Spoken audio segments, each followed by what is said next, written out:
Oke sahabat semuanya, kita akan langsung melakukan pembahasan tentang klasifikasi 5 kingdom menurut Robert H. Whittaker.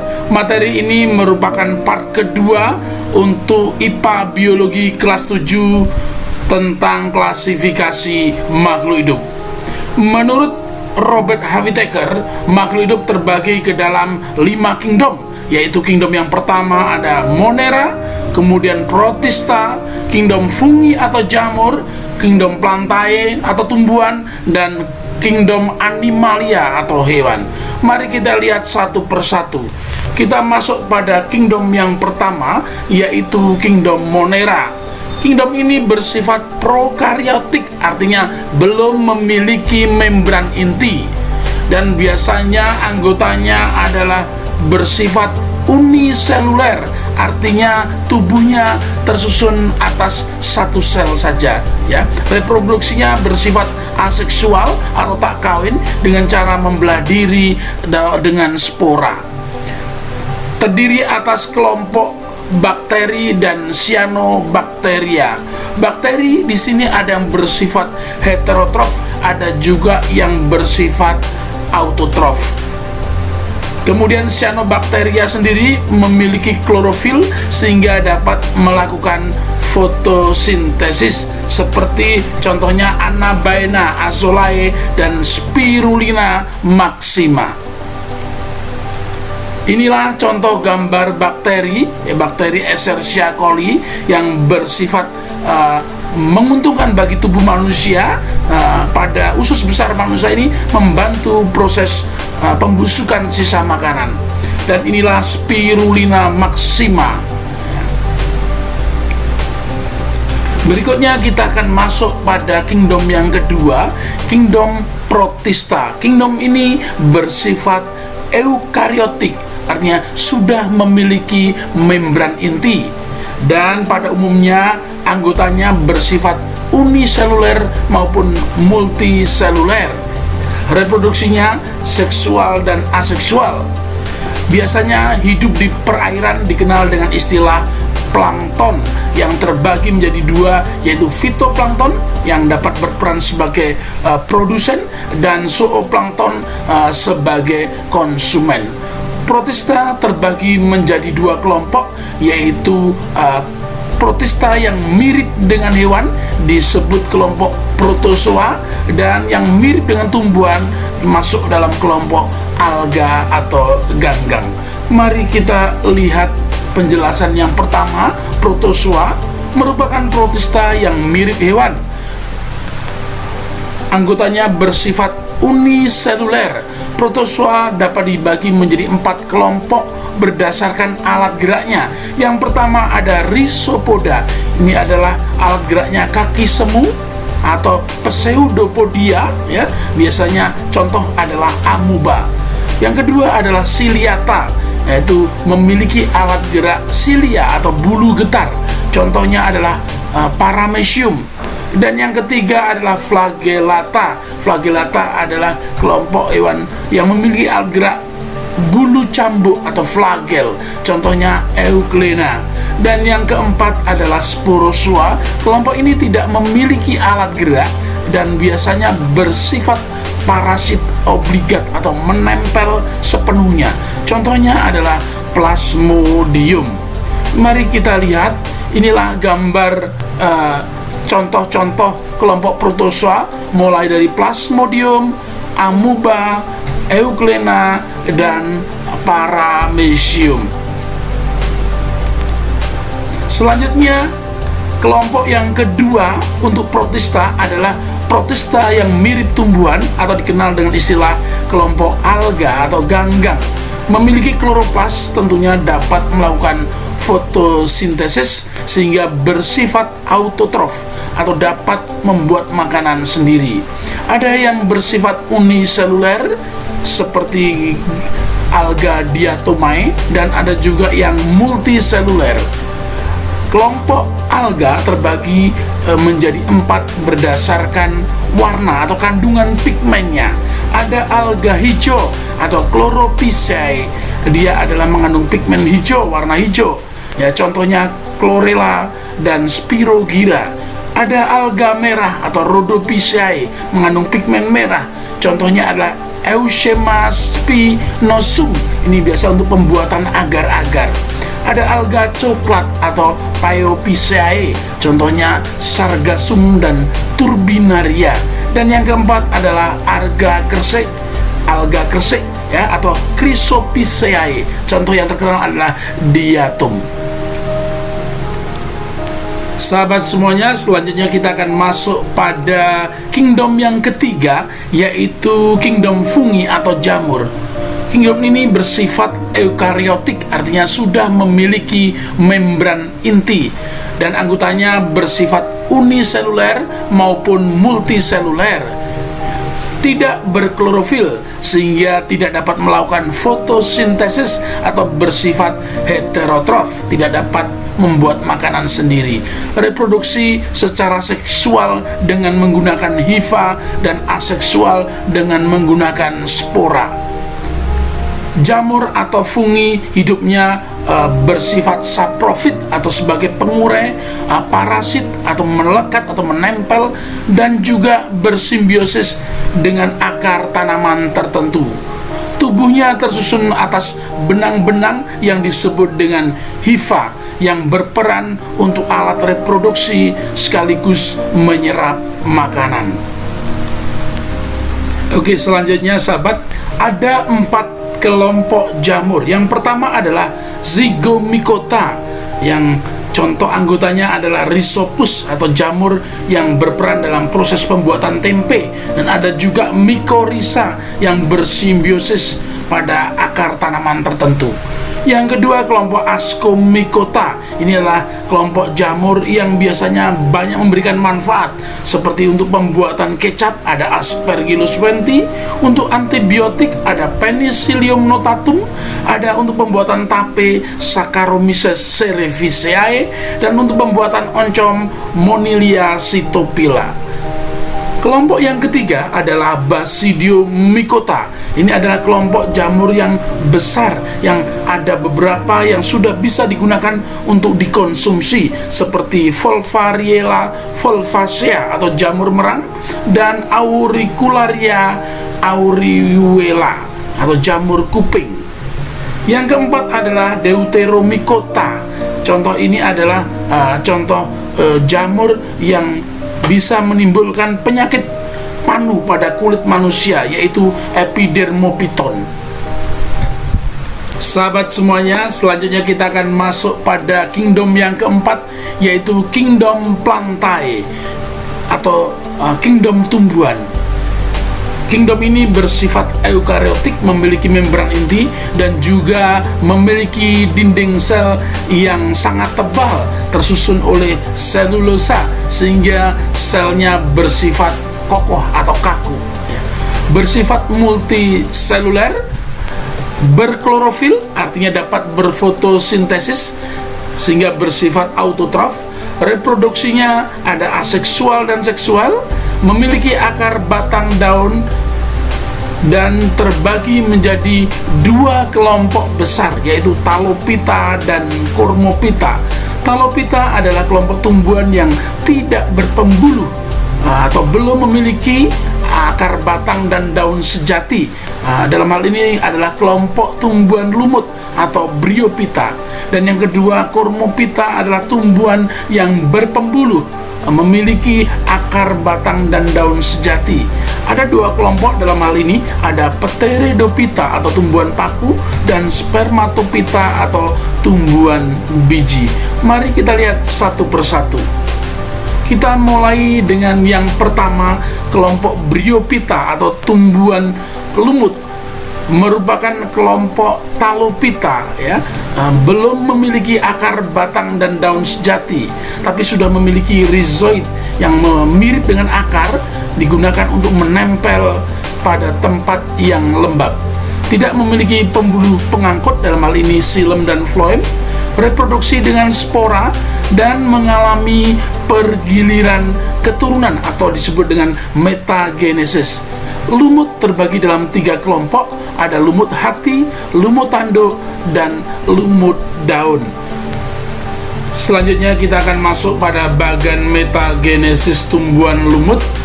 Diawali dengan spora. Spora akan jatuh pada tempat yang subur, tumbuh menjadi protonema. Protonema kemudian akan berkembang menjadi tumbuhan lumut sebagai fase gametofit. Tumbuhan lumut akan terbagi dua, ada yang memiliki antheridium, berarti dia akan menghasilkan spermatozoid, dan ada yang memiliki archegonium, akan menghasilkan ovum. Spermatozoid dan ovum akan bersatu mengalami fertilisasi, menghasilkan zigot. Kemudian zigot akan berkembang menjadi sporangium. Ya, inilah fase sporofit. Kemudian menghasilkan sel induk spora, dan spora akan jatuh kembali menjadi protonema. Itulah metagenesis pada tumbuhan lumut.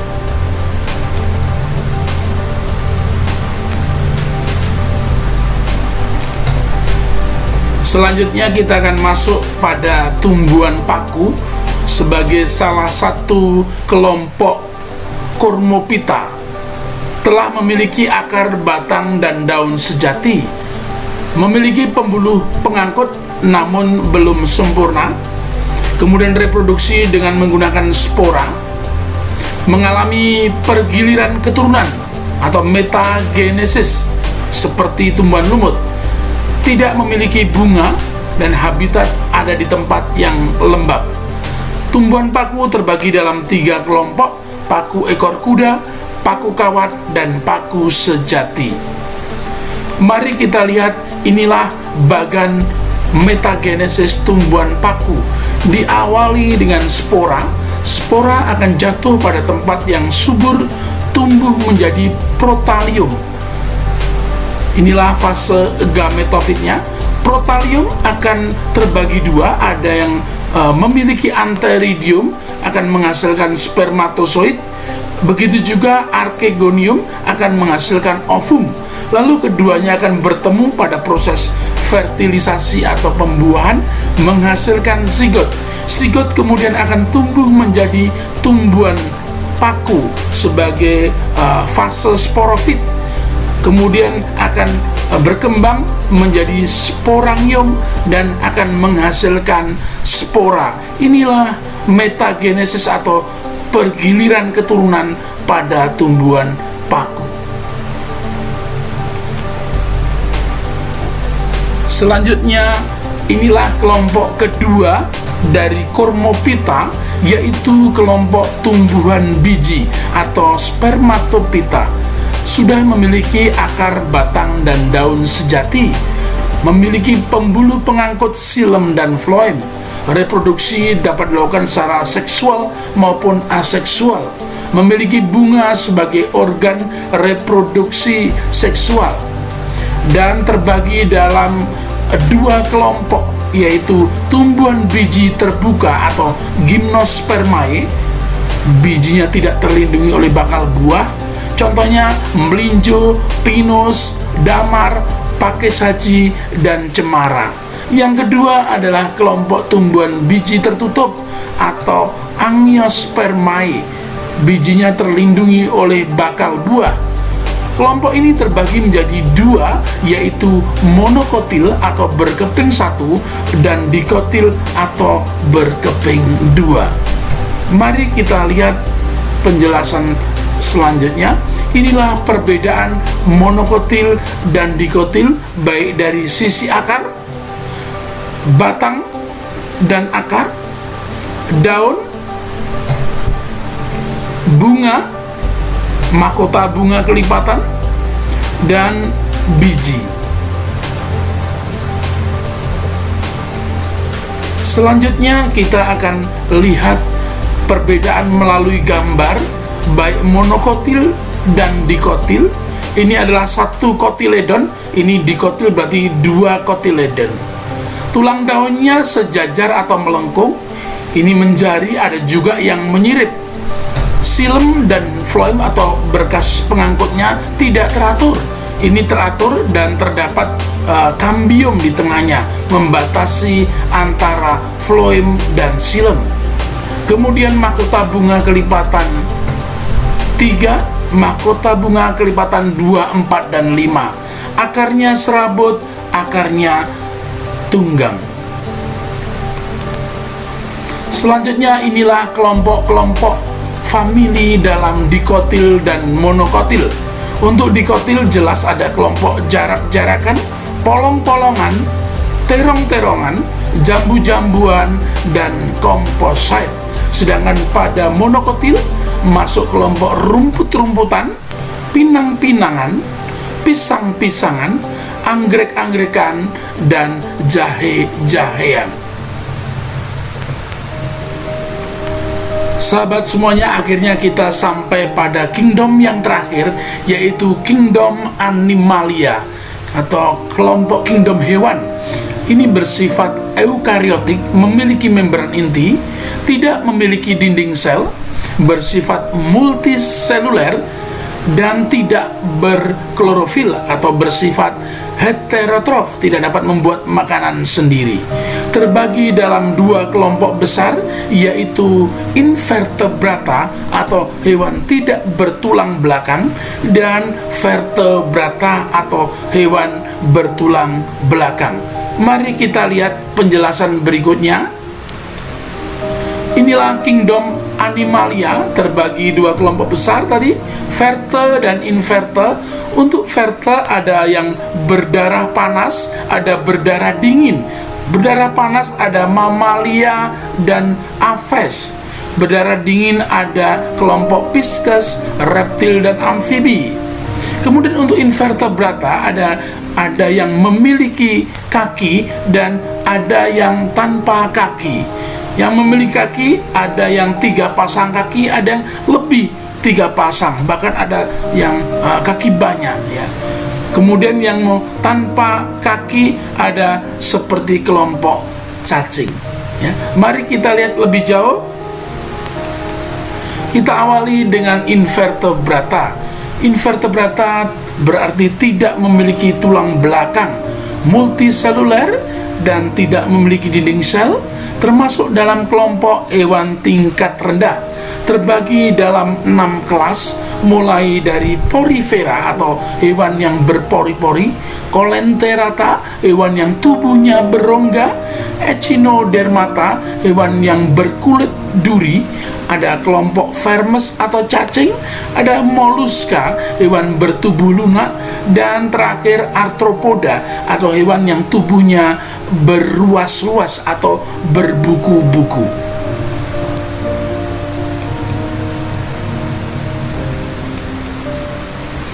Inilah contoh invertebrata, mulai dari porifera, colenterata,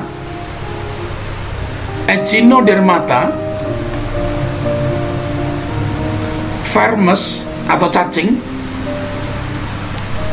moluska bertubuh lunak, arthropoda. Khusus arthropoda terbagi dalam 4 kelompok. Ada insekta, 3 pasang kaki, contohnya. Kemudian arachnoidea atau 4 pasang kaki, contohnya. Crustacea, 5 pasang kaki, contohnya. Dan yang terakhir adalah myriapoda atau kaki banyak, contohnya. Berikutnya kita akan masuk pada kelompok yang kedua, yaitu vertebrata atau bertulang belakang. Kemudian termasuk dalam kelompok hewan tingkat tinggi, memiliki rangka sejati atau rangka keras ya. Terbagi dalam 5 kelas, bisa kita singkat parma. P, pisces atau ikan, amfibi, hidup di 2 alam, reptil, hewan melata, mamalia, hewan menyusui, dan aves, kelompok burung.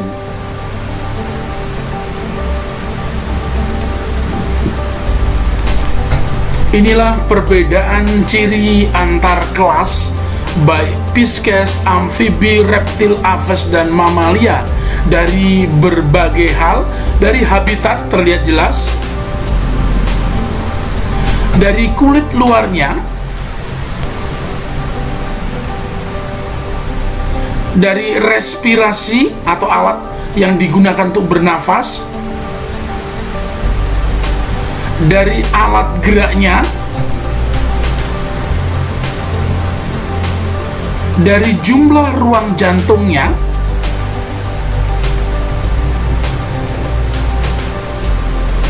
dari suhu tubuh,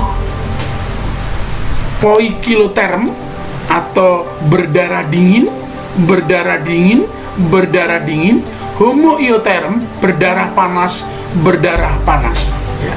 Berdarah dingin artinya dapat menyesuaikan diri dengan suhu lingkungan.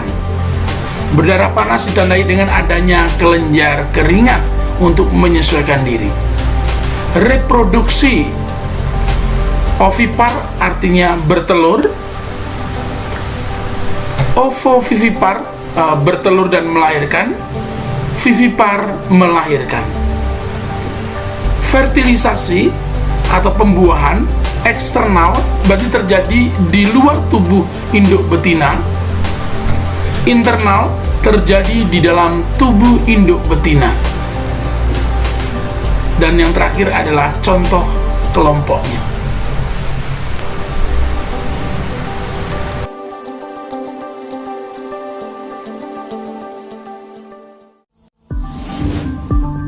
Like and subscribe Manysaw channel.